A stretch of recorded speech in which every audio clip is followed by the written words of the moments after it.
Kadotsky, pag sinabing war zone, ang unang naiisip ng iba, bomba, baril at sundalo. Pero may isa pang kwento sa gitna ng gulo. Ang kwento ng mga babae sa Gaza. Tahimik silang lumalaban, araw-araw, kahit walang kamera o viral moment.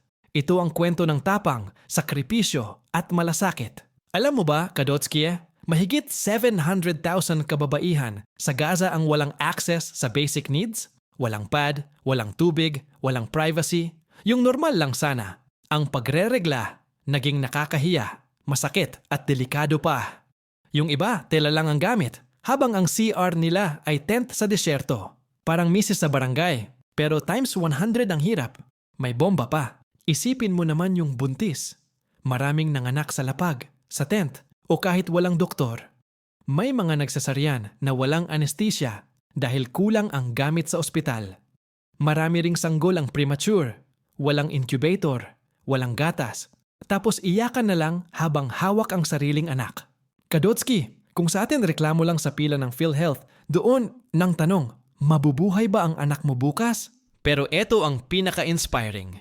Hindi sumusuko ang mga babae sa Gaza. May nagtatayo ng women tents.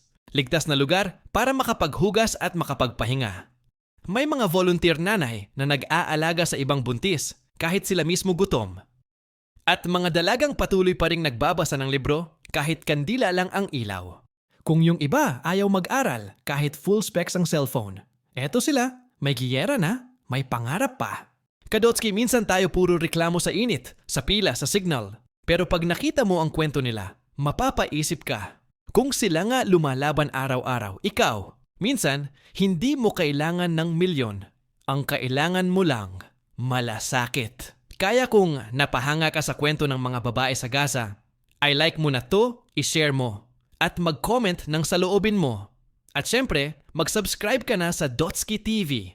Dito, ang kwento ay hindi lang balita, kundi boses ng tapang at puso.